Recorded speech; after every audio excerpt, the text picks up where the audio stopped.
Are we recording? Yes, we are. Great.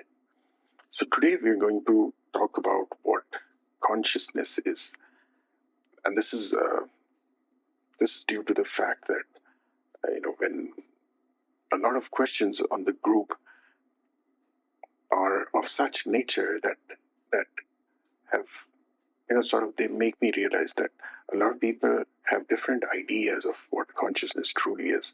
This is why I wanted to start with this fundamental question about what consciousness really is. And there's this scientific community that really says that we don't yet know what consciousness is, what is the nature of consciousness. And there is the religious or spiritual community that defines consciousness in a different way. But fundamentally, consciousness is let's see what we understand when we say something is conscious, and what is this inherent property of being conscious. What is it? What is consciousness? To start with this, let's start with you, right? So let's say I'm gonna draw a person. Let's say this is you, and let's say you're experiencing something. It could be anything. Let's say you're experiencing, and what form of experience are we talking about? Let's just stick to vision, right? Let's say you see, let's say, a tree, right? This is a badly drawn Christmas pine tree. And let's say you're seeing this tree. Now, you're using this. Are you conscious of the tree? Are you seeing the tree? Yes, there is no doubt about it. You're conscious about the tree. You may be conscious about maybe a dog here. If you see your own hand, right, then you're conscious about the hand. And even if you don't see it, you can feel your hand, right? Are you conscious of it? Yes, there's no doubt about being conscious, right? The very fact that you're able to experience means that you are conscious, isn't it?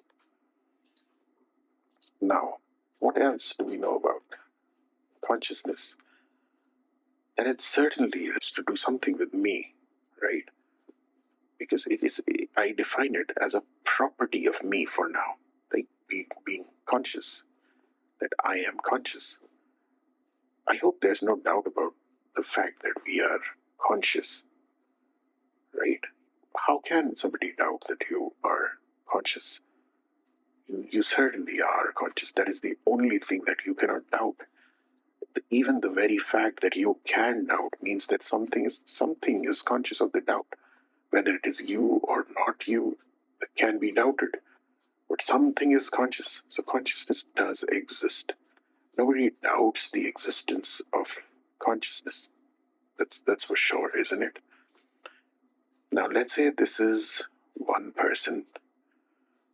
Let's say there's another person, right? Let's imagine this to be, let's say this is me, and the first person was you, right? Does your consciousness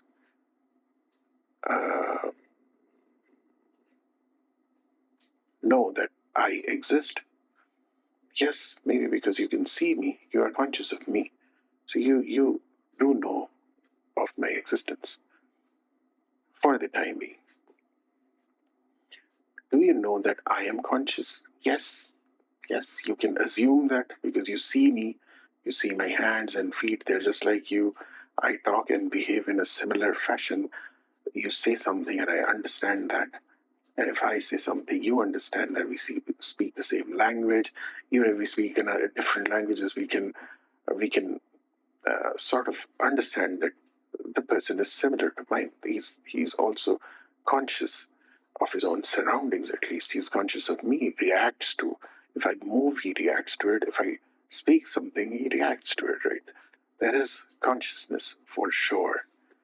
Now, is my consciousness, and so this is my consciousness. This is your consciousness, so to speak. Do you assume that our consciousness are separate. That is how we assume, right? This is my hand and this is your hand. They're different. These are my eyes and these are your eyes. Everybody has a pair. But does the same thing apply to consciousness? Is my consciousness separate from your consciousness? If you truly think about it, there is no evidence. Because forget about my consciousness, you've not even seen your consciousness either. You've not experienced consciousness in the way in which you've experienced your hand. Or let's say there's an apple here. The way in which you experience the apple is not the same as you would experience your own consciousness. You see the apple, you taste the apple, you can maybe smell the apple. All you can experience it in a sensory way. But is consciousness the same? No. Consciousness is something that you just know. You know that the senses are relaying the information. And let me erase this and draw out a view that explains this further. So I am going to draw. Okay, this might not be a beautiful line, and it's sad that I have to call it you. But let's assume this is you, right?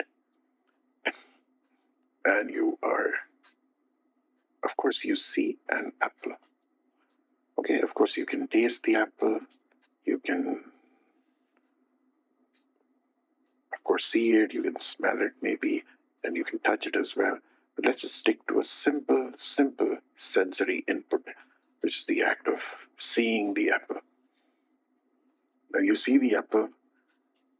The information that the apple exists, its color, its shape, its texture, the leaf on top of it, all of that information comes back to you, right? You know, right? The very act, how does the seeing happen? Light hits the apple, and light carries that information back to your eyes. Back to your eyes, right? It's a straight line. And from here, where does the information go? From the senses, your information goes to your mind, right? And the mind is not the brain, by the way. Mind is a very different thing, and we'll talk about it in a separate video. But for now, I'm just sort of symbolically drawing the mind, same as the brain. But the mind doesn't exist in physical reality. The brain does. Just like a computer exists in a physical way, but the operating system doesn't exist physically. The operating system just appears on the screen. It may be stored, the files that you access on the operating system and the operating system, the system files may be stored on the hard disk. But it's wrong to say that the operating system, like the Windows operating system or the Mac OS or iOS on your phone, it's wrong to say that it exists in this space. It doesn't exist in space, right? It's a realm of its own. It's inaccurate to say that the mind is the brain. The mind is not the brain. The brain is a physical organ, and I'm just symbolically drawing the mind here. When you see the apple, the information in form of light reaches your eyes. And once it has reached the eyes, it is relayed onto the mind. It is relayed onto the brain. The brain chemically has carried that information. And now the brain processes it. Right? But who's the one that is seeing and experiencing all of this happen? Is it a sharper part of the mind, the intellect, right? Of course, the brain also stores information. The mind can access that information, but who really sees the apple? Why is this act of seeing happening?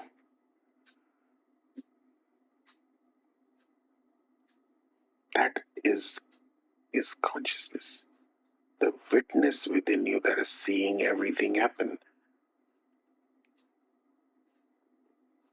And as just the witness, the processing happens in the mind.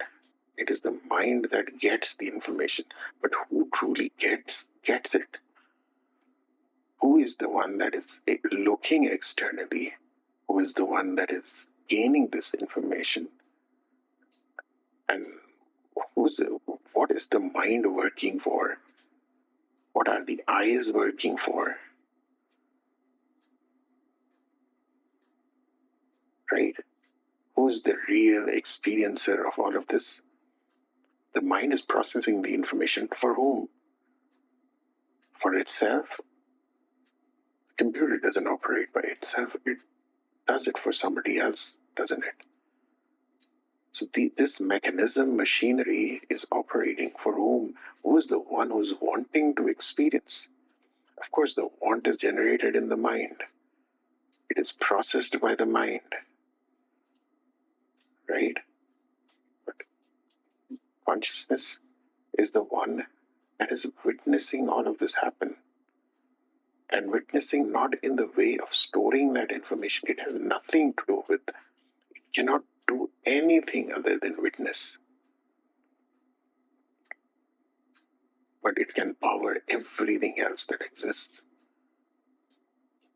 That is consciousness. In fact, it is wrong to even call it consciousness. It is just that when we look at it in this way, and then we ask the question that who is it that is conscious of all of this happening? We don't know that thing, but we know that it is the true us, it is the true me, it is the true you. And what name would we give it? What is the what name? We don't know its name. Because if my name is, let's say my name is Amit, right? Then Amit is the name of this body, this mind. The parents' genetic information is carried by the body. And the parents have named this mechanism as Amit, probably including the consciousness. But this consciousness is when we're studying it in terms of parts and dissecting everything, and we reach something that is the true us, what name would you give it? You would name it by property, right? Because the only thing that you know about it is that it is conscious of all the things that are happening. So there's no other name you can give it other than consciousness. Consciousness, at least at this point, right? But the same thing has other names as well, and it can be reached in other sort of experiments as well. But this is the most direct, this is the most accessible way in which you can know about this mysterious thing, right? And if you were to call something out of this as truly yourself, what would it be? Would it be the apple? Would you call the apple as you? No, of course you're experiencing the object, so it's not you. Would you call the eyes as you? No, no. If I was blind, I would still be me. I could have experienced this apple by tasting it. So, of course, the eyes is not the true me. Even without the eyes, I would be at least partly me. If if let's say is the mind you? No, no. You could be, your mind could have developed in a very different way if you're born somewhere else. You could have been born in, let's say, if you're born in um, rural China, and now imagine you being born in Argentina with those culture and practices where you were raised by a single mother. I'm just trying to create, conditions that are very different from what conditions you've been living in. Your mind would have developed in a completely different way, but you would still be there. You would still be experiencing something, right? So even if the mind is changed, you would still exist and be able to, to live and experience. To experience, just experience enough here to understand what? That you are the only thing that you can truly call you is consciousness, isn't it? That is the only thing that could be you. So great, great. Now that we know, sort of, even if you don't know for sure, even if you have doubts, that's okay, because uh, there's a lot to hear about this. There's a lot to research and understand about this, and it's beautiful that we can at least reach the fact that this is the true me, and what would be more important than knowing about yourself? I mean, what else could be more meaningful, right? Now that we know we are that that you are the consciousness within you, for now, because we've reached the consciousness at the very core of our identity, which is why I call the consciousness within you. Now, let's see that this consciousness within you, is it, does it just belong to you, or somebody else has a separate spark of consciousness, right? But are there separate instances of consciousness? And we've seen, right, that the consciousness. Let's say I'm going to draw a very badly drawn person again, right? These are the hands and these are the legs again, right? It looks like an alien, but I am drawing a person here. So the consciousness, which is at the core of you, okay, and I draw this consciousness here. It's not a physical thing, so it could be here, it could be here, it could be here, it could be anywhere, right? Do not go at the physical accuracy of the drawing. Of course, it's not physically accurate anyways, but consciousness at the core of you, right? That is what we've arrived at. Now, if there is another person, right, I'm going to draw a slightly different person here, right? They would also be conscious, right? There's no doubt. It's just another person. They would be experiencing, they do experience, right? If you wave at them, they wave back. Of course, a machine could also sense that and wave back at you, but this. The person is the same as you, similar, and they would also be conscious. There's little doubt in that. Now, the consciousness within me and the consciousness within the other person, is it two separate instances of consciousness? Well, we have no evidence of that. It is just, we feel as if, yes, obviously, the consciousness within me cannot be it could be similar to the consciousness within them. And I say similar because we know consciousness had just one property, which is to witness, right? It cannot think, the mind does the thinking.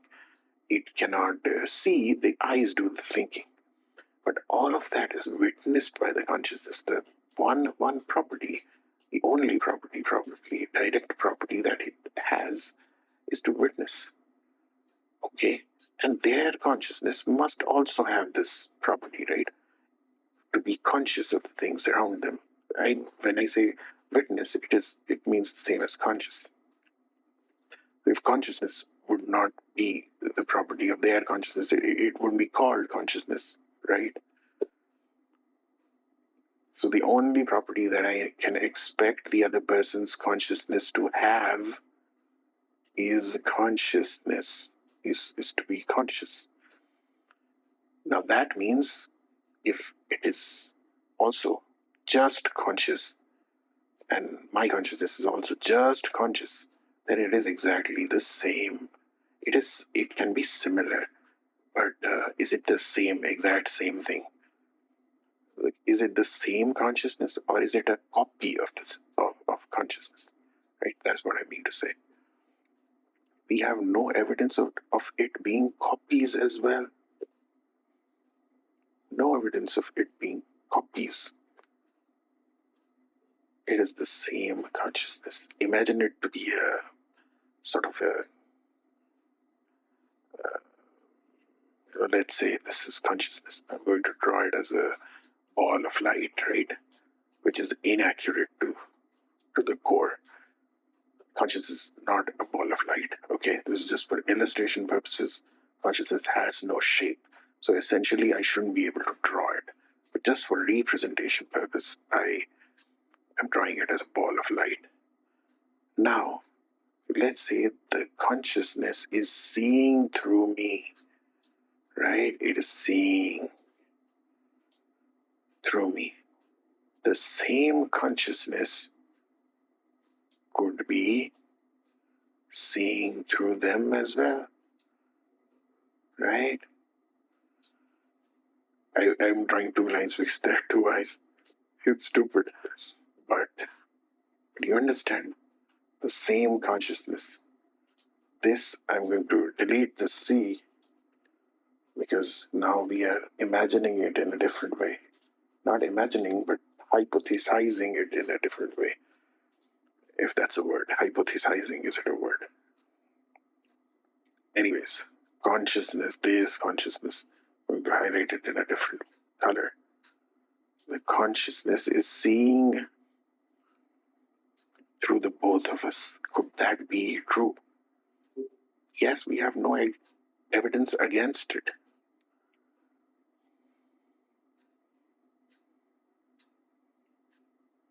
Right? This is very much possible.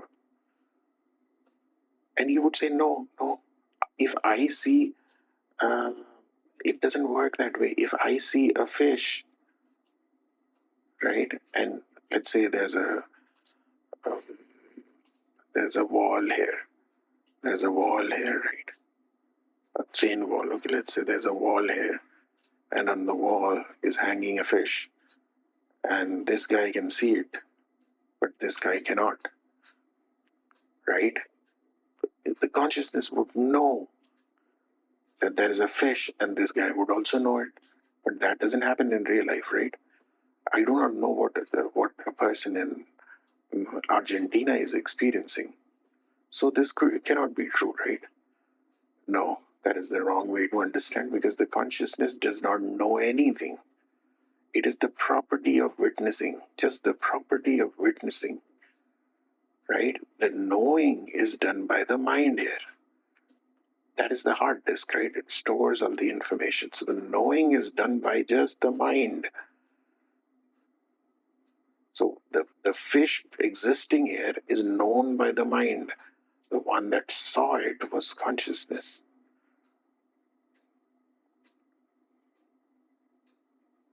Right? The consciousness doesn't know it. The knowing is done by the mind. I'm repeating myself because you must understand that the consciousness, all it does is witnessing. That is what being conscious means.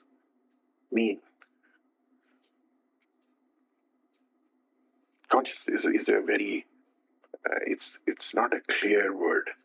It is used in different meanings as well, right? That if somebody's wearing clothes that they usually don't wear and they come to, they're a little bit shy in public. So your friend would ask, right, are you feeling conscious? Conscious is used different word in different contexts. So I use the word witness here. You could also use the word experiencing, but then experience also carries memories in it. So memories is not really being conscious. Memories are a function that is stored in the mind. Mind has access to the memories, but not consciousness. Consciousness doesn't have access to anything, right? It has just one character trait that it can witness. It cannot, even if consciousness sees an apple, it cannot remember the apple. It can just know. It can just witness the apple for as long as you're looking at the apple. For consciousness, present is all that exists. That is the purest form of witnessing that is within you. So, which is why it is very much possible that it is just one consciousness, right? But I'm just highlighting the possibility of there being one consciousness. How can it be very sure that one consciousness is all there is? There cannot be two separate consciousnesses, so to speak. For that, it would take a lot more time to discuss it, and we will discuss it in one of the advanced videos. But let me leave you at a poem that I wrote. It's not even a poem; it's just 2 lines that I wrote long ago, and it would leave you to ponder about consciousness. And really, the answer lies within these 2 lines, right? I think it's 3 lines. But anyways, the poem goes like this. You and I see each other, so this dream must be the same. You and I see each other, so this dream must be the same, right? If you and I see each other, we're in the same dream, right? If this is a dream, imagine this to be a dream. You and I are seeing each other, so this dream must be the same. I shouldn't be explaining this, but I'm explaining it to make your job easier. You and I see each other, so this dream must be the same. Identify yourself as the dreamer, as the you and I remain.